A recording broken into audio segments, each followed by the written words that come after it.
13 اور 14 اگست سن 47 عیسوی کی درمیانی رات 12 بجے طلوع صبح آزادی پاکستان حاصل کرنے کے لیے ہم نے بہت قربانی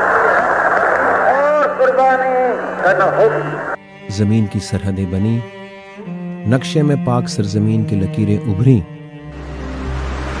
تو پانیوں کا قرض چکانے والی پاکستان نیوی اس دھرتی کے ساحلوں اور سمندروں کی حفاظت میں مصروف عمل ہو گئی۔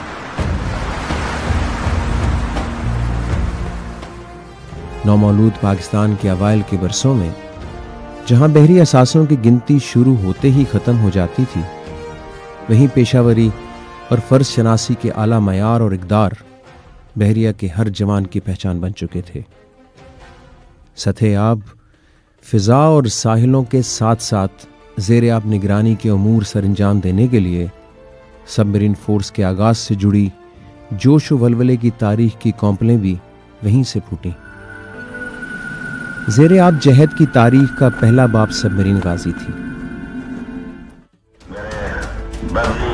بحری اور ہوائی افواج کی پیارے مجاہدوں، آگے بڑھو۔ ابھی سب مرین سروس آغاز ہی میں تھی کہ 65 کا ستمبر آن پہنچا، جو دشمن کے لیے ستمگر ثابت ہوا۔ نیم تاریک آپریشن روم سے سب میرینرز نے نہ صرف ارض پاک کا دفاع کیا بلکہ اپنی دھاک بھی دشمن پر ایسی جمائی کہ وہ دوارکا پہ ہونے والے حملے کے باوجود کھلے سمندروں کا رخ تک نہ کر سکا۔ وقت کے اوراق پلٹے اور 71 کا یک بستہ دسمبر آیا۔ دشمن اپنے مذموم ارادوں سے باز نہ آیا اور ایک بار پھر ارض پاک کے پانیوں کا رخ کر لیا۔ سب مرین غازی اپنے فرض سے غافل نہ تھی۔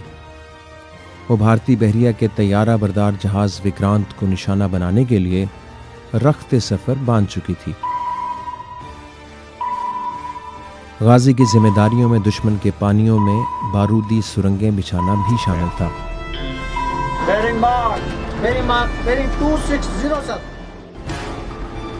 فرض کی ادائیگی کے دوران ایک حادثہ ہوا۔ غازی ملک و قوم کے لیے شہید ہو کر نہ صرف امر ہو گئی بلکہ اپنے پیچھے شجاعت اور ولولے کے انمٹ نقوش بھی چھوڑ گئی۔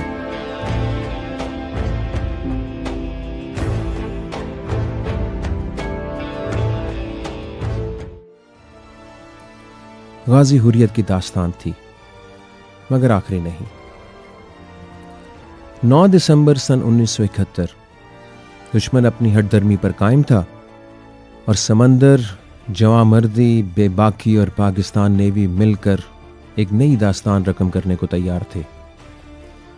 غازی کی شہادت کے بعد دشمن دوبارہ سمندری قوت کی جھوٹی علامت بن کر سمندر کا رخ کرنے کی بھول کر بیٹھا تھا۔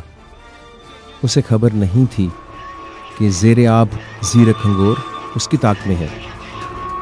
ہنگور سے دونوں جہازوں کے مقام کا تعین ہوا اور ککری اور کرپان کی قسمت کا فیصلہ اسی ایک لمحے میں ہو گیا۔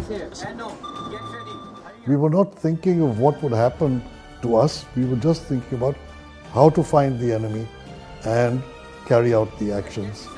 زیرک کی عادت میں ہنگور کے سب میرینرز نے ککری اور کرپان کا پیچھا کرنے کے بجائے ان کے ہدف پر آنے کا انتظار کرنے کی حکمت عملی اپنائی۔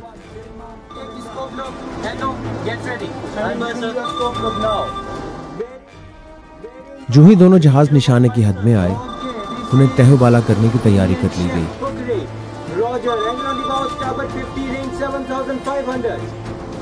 I had confidence in my ops room team کہ یہ فائر ایلیمنٹس فٹ کر لیں گے۔ انہوں نے کیے، ہم نے ٹرن راؤنڈ کر کے پیچھے سے ٹورپیڈو مارا۔ ٹورپیڈو فائر ہوا۔ سونار کے اوپر جو آپریٹر بیٹھا ہوا تھا پیٹی آفیسر، وہ منٹ ٹو منٹ رپورٹ دے رہا تھا، target bearing so and so, torpedo bearing so and so, target bearing so and so, torpedo bearing so and so. Hangor میں موجود پاک بحریہ کے بہادر جوانوں کے اعصاب مربوط تھے۔ ایک ایک سب میرینر فتح کا نکارہ سننے کے لیے ہماتن گوش تھا۔ ٹورپیڈو کے اپنے مسکن سے نکلنے کے کچھ دیر بعد ہی سمندر کی گہرائیوں کو دہلا دینے والا دھماکہ سنائی دیا۔ یک پیٹی آفیسر مسکین نے ایک نعرہ مارا، ٹورپیڈو.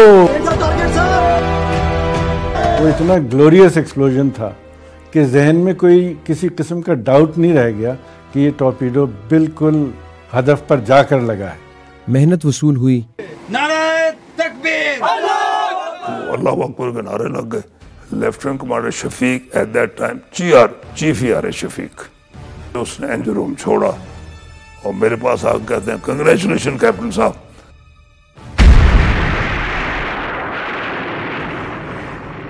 کہ اتنا بڑا دھماکہ جو ہوا وہ ٹورپیڈو دراصل کھکری کے میگزین میں جا کے لگا تھا جہاں ان کا سارا گولہ بارود کا ذخیرہ تھا. دیکھتے ہی دیکھتے ہندوستان کے سمندری برتری کا دعویٰ سمندر کی جھاگ ہو چکا تھا.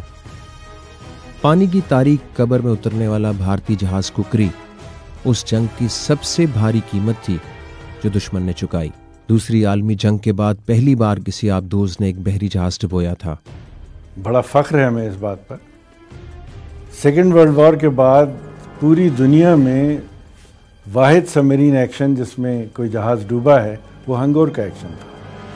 یہ چند برسوں یا دہائیوں کی بات نہیں تھی، بلکہ یہ مارکا تا قیامت عسکری تاریخ کا ایک انمٹ باب بن چکا تھا.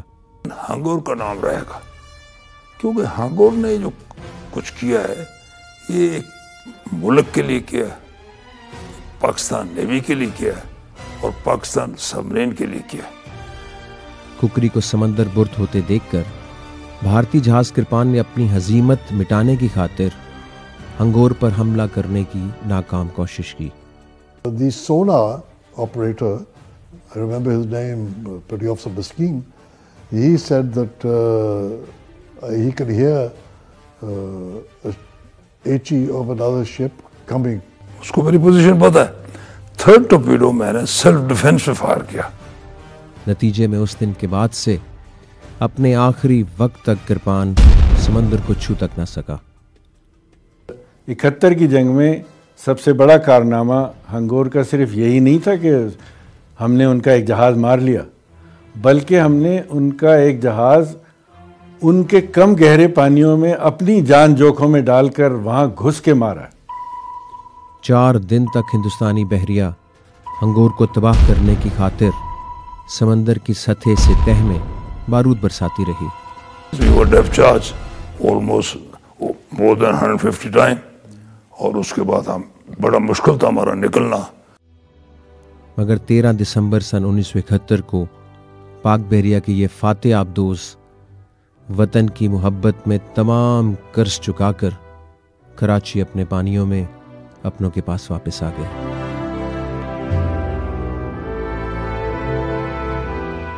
ہنگور کی شجاعت کی روایت آج تک پاکستان نیوی کے بیڑے میں شامل سبمرینرز منوان نبھاتے چلے آ رہے ہیں. سبمرین سروس کے اپنے فرض سے عہدہ برا ہونے والے، محاذ جنگ پہ سب سے پہلا پہرا بٹھانے والے یہ لوگ تکمیل وفا کے بعد سب سے آخر میں اپنے پانیوں کو لوٹتے ہیں. اس راہ میں پہنائی، تنہائی اور گہرے پانیوں میں اپنوں سے دوری ہے، لیکن یہ سروس سب سے اول، سب سے بہتر اور اب بھی سب سے بہترین کا دعویٰ تمام قربانیاں دل و جان سے ادا کر کے پورا کرتی ہے اور اندھیروں کے اس مسکن میں اپنے اولین مقصد کو یاد رکھ کر حب وطن میں رواں دواں رہتی ہے.